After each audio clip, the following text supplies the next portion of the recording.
السلام علیکم ورحمۃ اللہ۔ میرے پیارے بھائی، آپ کا سوال ہے کتے کے متعلق۔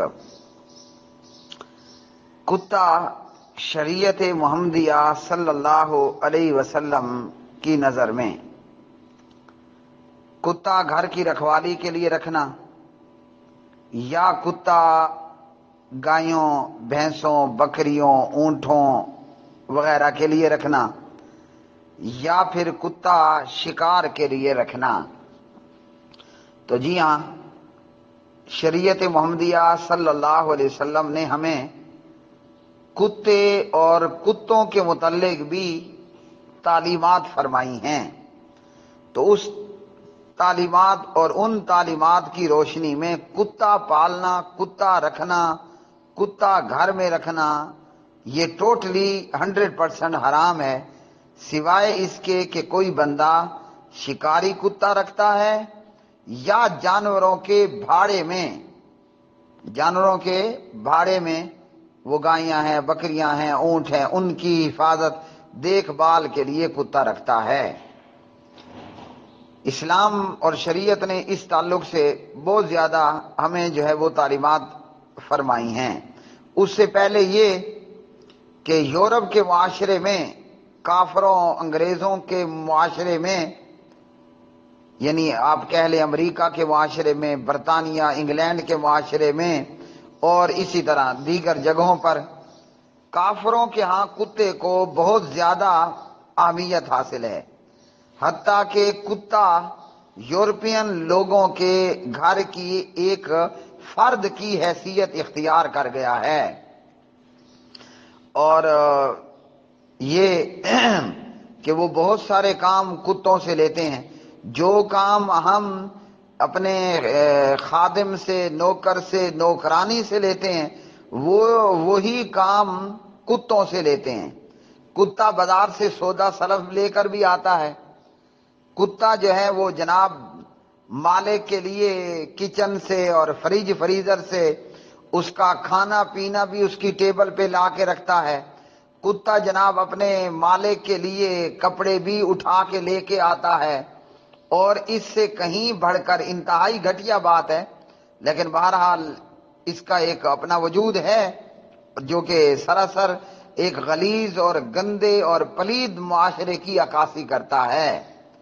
کافرہ عورتیں باقاعدہ کتوں کے ساتھ سیکس بھی کرتی ہیں، اور اس طرح کی دیگر انتہائی خبیث اور خباثت پر مبنی حرکتیں۔ ہم مسلمان ہیں اور ہمارا دین اسلام ہے، ہم نے یہ کہا ہے اور اس بات کی گواہی دی ہے، اشہد ان لا الہ الا اللہ واشہد ان محمدً عبدہ ورسولہ۔ تو ہمارے لیے لازم یہ ہے کہ ہم جناب حضرت محمد الرسول اللہ صلی اللہ علیہ وسلم کی تعلیمات کو فالو کریں، لیکن ایسا ہم کر نہیں رہے۔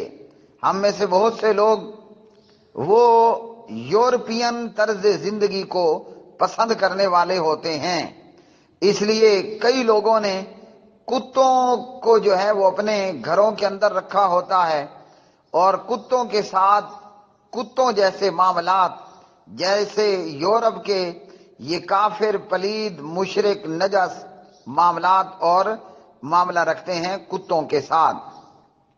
بلا وجہ گھروں میں کتے رکھے ہوئے ہیں، جبکہ کتوں کا خریدنا بیچنا اور پلس بلیوں کا خریدنا بیچنا یہ حرام ہے۔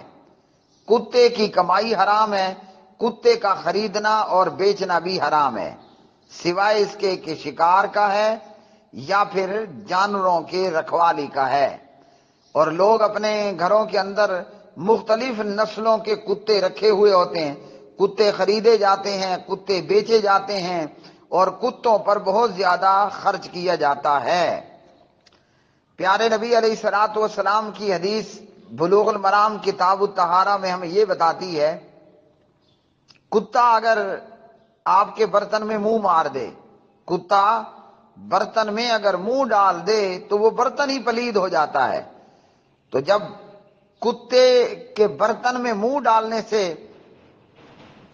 برتن پلید ہو گیا تو کیا خیال ہے آپ کا گھر پھر کتنا پلید ہوگا؟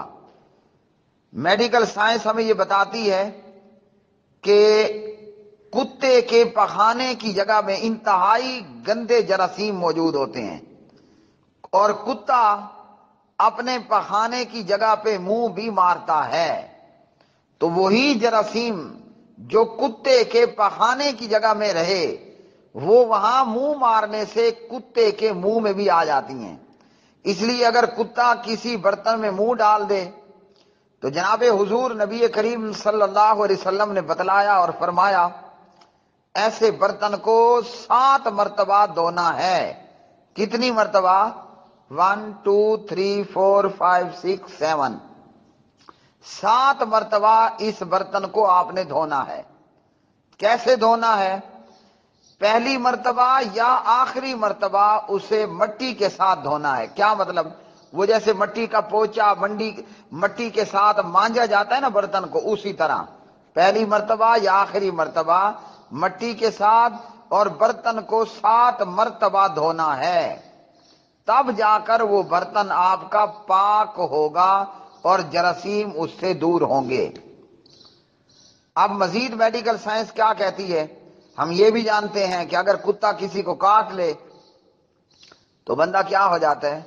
پاگل ہو جاتا ہے۔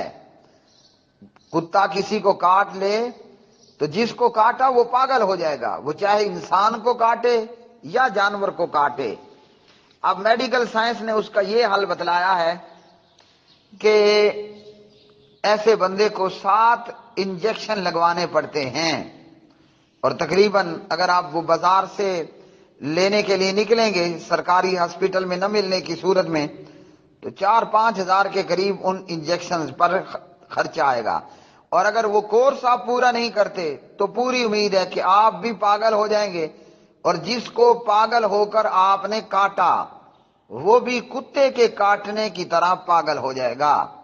یعنی دوسری صورت میں ایسے بندے کو پھر زہر کا انجیکشن لگا کر مار دیا جاتا ہے کہ یہ کہیں مزید لوگوں کو کاٹ کے ان کے پاگل پن کا ذریعہ نہ بن جائے۔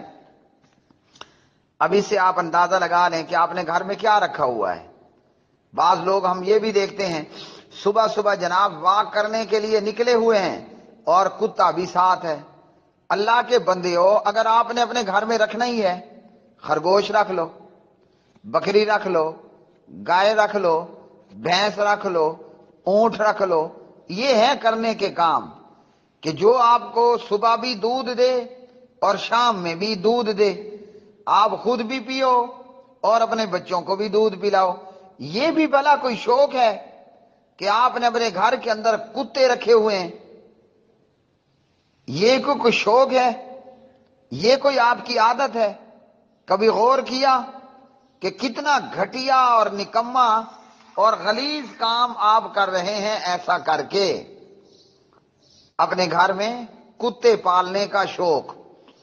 بخاری مسلم میں نبی علیہ الصلوۃ والسلام سے حضرت ابو طلحہ رضی اللہ تعالی عنہ روایت کرتے ہیں، فرمایا نبی علیہ السلام نے ملائکہ اس گھر میں داخل نہیں ہوتے جس گھر میں تصویر ہو، جاندار چیزوں کی تصویریں، یا جس گھر کے اندر کتا موجود ہو۔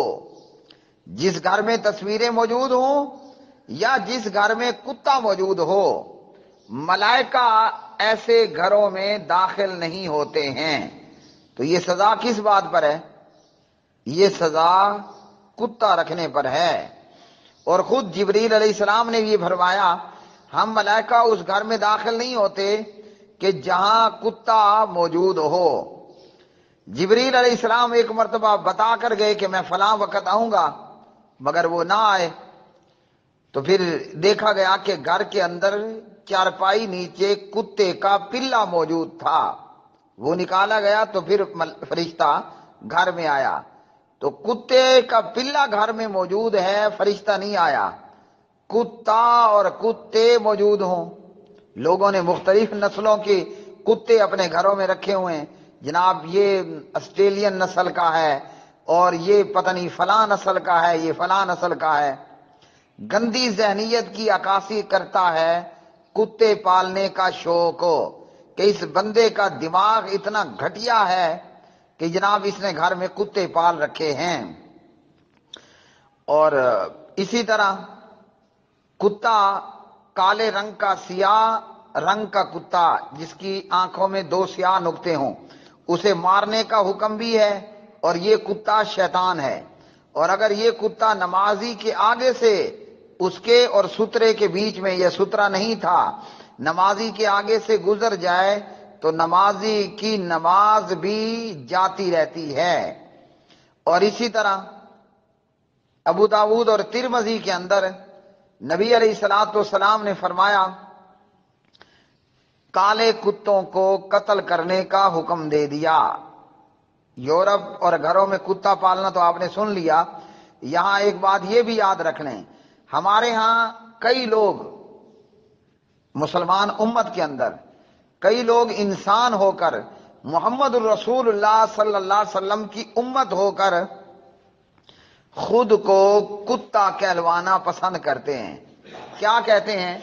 کہتے ہیں جناب ہم بغداد کے کتے ہیں، ہم غوث کے کتے ہیں، بلکہ نہیں، ہم تو غوث کے کتوں کے بھی کتے ہیں۔ یہ کون کہتا ہے؟ کلمہ پڑھنے والا ہے، یہودی نہیں ہے، عیسائی بھی نہیں ہے، ہندو بھی نہیں ہے، لا الہ الا اللہ محمد الرسول اللہ پڑھنے والا اور اقرار کرنے والا اور گواہی دینے والا ہے۔ لیکن کہتا کیا ہے؟ کہتا ہے میں تو بغداد کا کتا ہوں۔ کہتا کیا ہے؟ میں تو غوث کا کتا ہوں، بلکہ غوث کے کتوں کا بھی کتا ہوں۔ یہ کون کہتے ہیں؟ یہ اپنے آپ کو بریلوی کہلوانے والے لوگ کہتے ہیں، جیسا کہ الیاس قادری ہے۔ اور کتوں کے حوالے سے بڑی بڑی جھوٹی جو ہے وہ حکایتیں بھی بیان کی جاتی ہیں۔ مثلا علامہ طاہر القادری کہتا ہے کہ جناب بابے کی نظر ایک کتوں پہ پڑ گئی، پتہ نہیں وہ عبد القادر جیلانی کو غوث پاک کہہ کر اس کا قصہ بیان کر رہا تھا، یا ایسا ہی کوئی اور بابا رہا ہوگا۔ ان کے ہاں ان بابوں کی کوئی کمی تو ہے نہیں۔ ایک بزرگ کی ایک کتے پہ نظر پڑ گئی، وہ کتا کتوں میں پہنچی ہوئی سرکار ہو گیا، وہ بیچ میں بیٹھ جاتا اور سارے کتے اس کے ارد گرد دائرہ بنا کر بیٹھ جایا کرتے تھے۔ تو یہ جھوٹے قصے اور یہ گندی ذہنیت، بیکار میں کتا پالنے والا بھی گھٹیا ذہنیت کا ہے، اور خود کو مسلمان کہلوا کر کلمہ پڑھ کے اپنے آپ کو کتا کہنا، اپنے آپ کو کتا کہنا، اور جناب بغداد کا کتا کہنا، اور عبد القادر جس کو نعوذ باللہ یہ غوث کہتے ہیں، غوث کے کتوں کا کتا کہنا، کیا یہ انسانیت کی توہین نہیں ہے؟ کیا یہ مسلمانیت کی توہین نہیں ہے؟ کیا رے تو انسان ہے، تو مسلمان ہونے کا دعویٰ رکھتا ہے، اور پھر محمد الرسول اللہ صلی اللہ علیہ وسلم کے امتی ہونے کی بات ہو کر پھر تو اپنے آپ کو کہے کہ میں بغداد کا کتا ہوں اور غوث کے کتوں کا کتا ہوں، تو سوچ لیجئے کیا یہ اسلام اور مسلمان اور انسانیت کی توہین نہیں ہے؟ حقیقت یہ ہے کہ یہ لوگ تو جو اپنے آپ کو کتا کہلواتے ہیں، شاید کہ یورپ کے گندے اور غلیظ لوگوں سے بھی کئی ہاتھ آگے کو بڑھ گئے کہ انہوں نے اپنے آپ کو کتا نہیں کہلوایا، اور یہ تو خود کو کتا کہلوانے والے ہوتے ہیں۔ جابر رضی اللہ تعالی عنہ کہتے ہیں نبی علیہ السلام نے ہمیں کتے مار ڈالنے کا حکم دیا، یہاں تک کہ اگر کوئی بادیہ نشین عورت اپنے ساتھ کتا لے کر آتی تو ہم اسے مار ڈالتے۔ پھر نبی علیہ الصلوۃ والسلام نے منع کیا اور فرمایا تم 2 نقطوں والے سیاہ کتے کو مارو کیونکہ وہ شیطان ہے۔ 2 نقطوں سے مراد جس کی آنکھوں کے اوپر 2 نقطے موجود ہوں، اسے مسلم نے روایت کیا ہے۔ تو نبی علیہ السلام کہاں رہتے تھے؟ اپنے آپ کو مدنی مدنی مدنی کہلوانے والوں، وہ جیسے ہے نا کہ ایک بندہ لیٹرین کے اندر تھا تو باہر موجود کو پیشاب تنگ کر رہا تھا، اس نے کہا جلدی کرو مدنی، اندر موجود جو پخانہ پیشاب کر رہا تھا وہ بار بار کہے جا رہا تھا صبر مدنی صبر مدنی صبر مدنی صبر مدنی، کہلواتے اپنے آپ کو مدنی ہو جبکہ کام کتوں کے جیسے۔ تو نبی علیہ السلام کہاں رہ رہے تھے؟ مدینہ پاک میں نا، اور آپ نے کتے کے مارنے کا حکم دیا تو کہاں کے کتوں کا؟ پاکستان کے کتوں کا۔ مدینہ میں مدینے کے کتوں کو مارنے کا حکم دیا۔ تو آج اپنے آپ کو مسلمان کہلوانے والے جہاں کہتے ہیں بغداد کے کتے ہیں، غوث کے کتے ہیں، وہیں یہ بھی کہتے ہیں ہم مدینے کے کتے ہیں۔ کیا کہتے ہیں؟ کہتے ہیں ہم مدینے کے کتے ہیں۔ تو نبی علیہ السلام تو کتوں کو مارنے کا حکم دے رہے ہیں۔ پیارے نبی علیہ السلام کتوں کو مارنے کا حکم دے رہے ہیں، اور یہ لوگ اپنے آپ کو بغداد کا کتا، غوث کا کتا اور سگ مدینہ کہتے ہیں۔ سگ یعنی کتا، مدینے کا کتا۔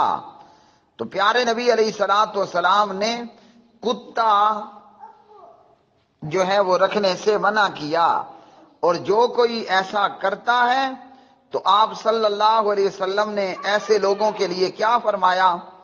فرمایا پیارے نبی علیہ السلام نے اگر کوئی شخص کتا پالتا ہے، کتا رکھتا ہے تو روزانہ اس کے اجر سے ایک قرات کی کمی ہو جائے گی۔ یہ قرات اللہ تعالیٰ کے ہاں کوئی مقررہ پیمانہ ہے، اور جنازے کی حدیث میں یہ آ چکا، نماز جنازہ کی حدیث کے اندر، کہ ایک قرات سے مراد احد پہاڑ کے برابر ہے۔ تو جو بندہ کتا پالتا ہے، گھر میں کتا رکھ رکھا ہے، روزانہ اس کے اجر سے ایک قرات کی کمی واقع ہو جاتی ہے۔ اب بتائیے یہ کوئی کرنے کا کام ہے؟ چاہیے تو یہ تھا کہ آپ وہ اعمال کریں کہ آپ کے اعمال میں روزانہ بڑھوتری ہو، اور کتا رکھنے سے آپ کے اجر سے ایک قرات کم کیا جاتا ہے۔ اس لیے ایسا کرنا، کتے رکھنا، کتے پالنا حرام ہے۔ بخاری مسلم۔ اب لوگ کہتے ہیں کہ جناب ہم نے گھر کی حفاظت کے لیے کتا رکھا ہے، تو بھائی ہم مسلمان ہیں، انگریز یہ کام کرے تو اسے شاید کہ سوٹ کرے کہ وہ کافر ہے۔ ہمارے نبی علیہ السلام نے ہمیں اپنی اور اپنے مال کی حفاظت کے لیے جو طریقہ بتایا ہے، ابو ہریرہ رضی اللہ عنہ کی روایت ہیں، اور اسی طرح دیگر روایات کے اندر رات کو سوتے وقت آپ آیت الکرسی پڑھیں۔ کیا کریں؟ جب آپ سو رہے ہیں اپنے بستر پہ آ کر آپ آیت الکرسی کی تلاوت کر لیں، آپ کی جان بھی محفوظ ہوگی اور آپ کا مال بھی محفوظ رہے گا۔ لیکن ہم اس پر عمل کرنے کی بجائے ہم کیا کرتے ہیں کہ جناب ہم کتا رکھنا شروع کر دیتے ہیں، اور اسی طرح کتا ان 5 چیزوں میں شامل ہے کہ انہیں حرم اور غیر حرم میں بھی قتل کرنے کا حکم ہے۔ حالانکہ حرم میں مار دھاڑ قتل و غارت نہیں کی جائے گی، لیکن کتا ان 5 چیزوں میں سے ہے جو آپ کو حرم غیر حرم جہاں بھی نظر آئے اس کو مار ڈالو۔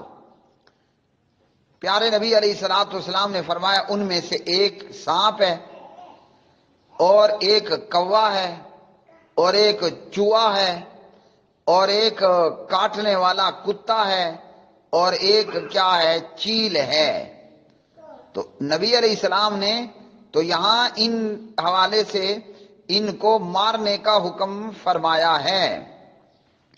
اب اگر کوئی اس کے بعد بھی کتے رکھتا ہے تو وہ سوائے اپنے اعمال کی خرابی اور اپنے آپ کا نقصان کرنے کی بجائے اور کچھ کرنے والا نہیں ہے۔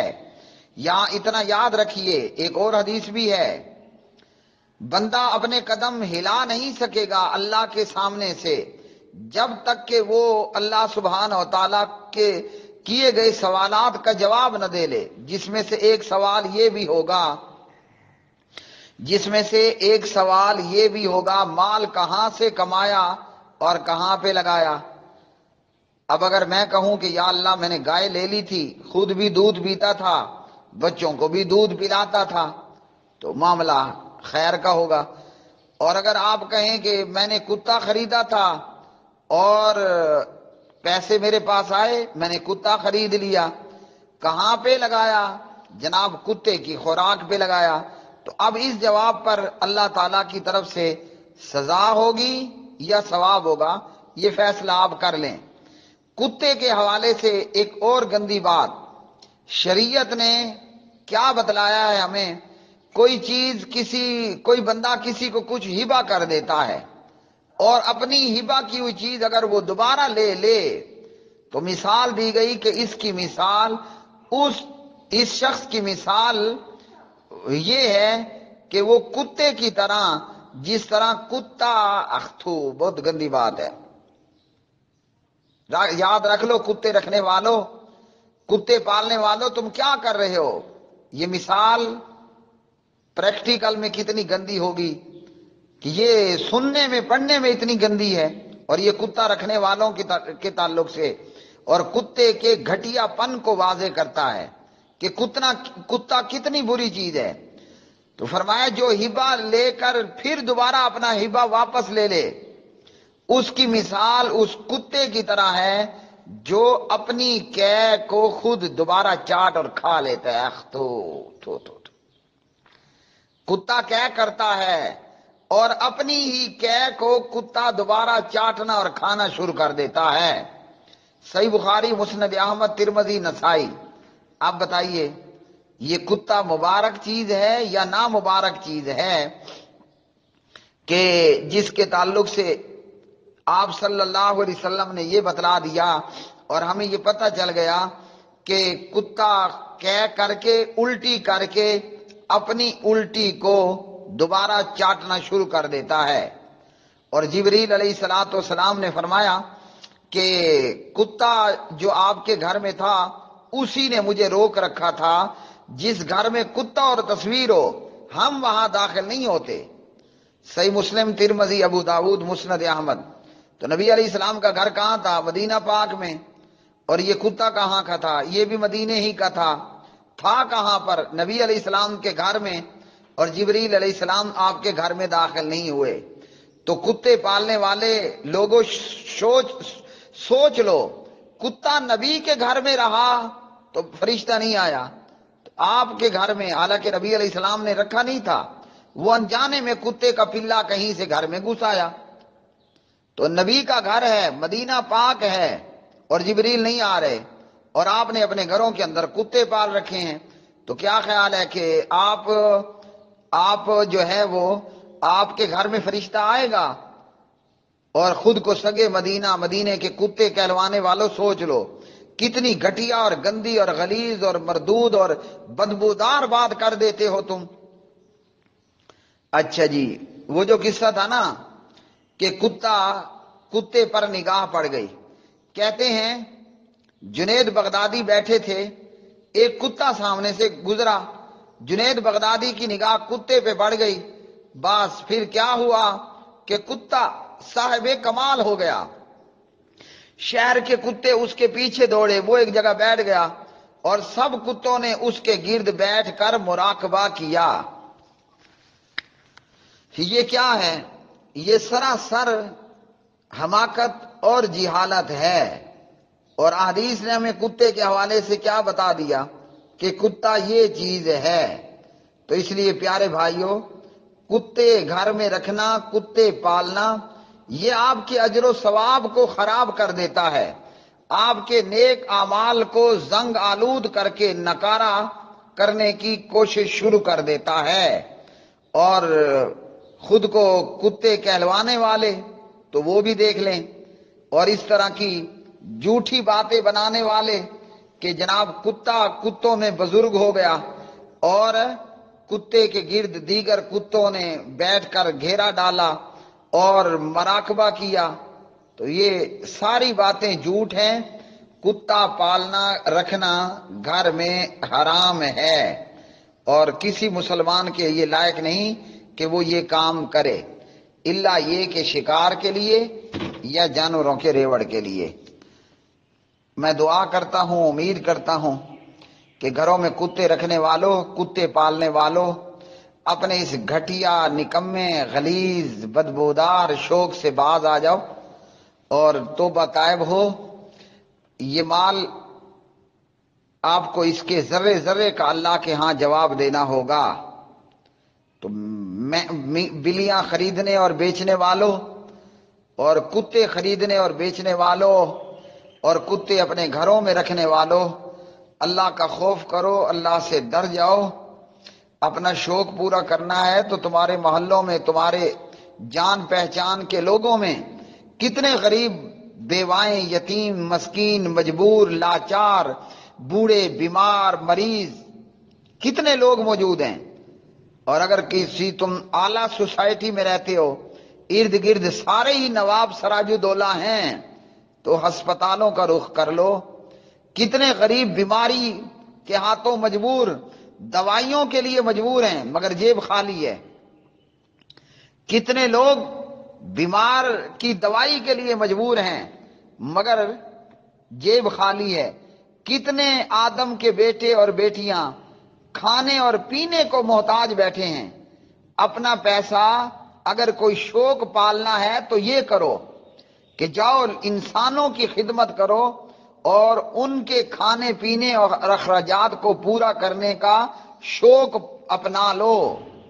یہ تمہارے لیے قبر میں بھی بہتر ہوگا اور آخرت میں بھی بہتر ہوگا. ورنہ کتے پالنے والوں یاد رکھ لو، تمہارا یہ عمل تمہاری قبر میں بدبودار سمیل والا، گندے کپڑے والا، گندی ڈریکولا شکل والا بن کر، یہ تمہارا عمل، یہ تمہارے اعمال تمہاری قبر میں تمہاری وحشت کو اور عذاب کو زیادہ کرنے کا سبب ہوں گے. وآخر دعوانا الحمدللہ رب العالمین. واٹس ایپ پر مجھ سے جڑنے کے لیے 00923127974052 چینل کو سبسکرائب کریں. www.youtube.com/حافظ اقبال سلفی سبسکرائب کر کے بیل آئیکن دبائیں.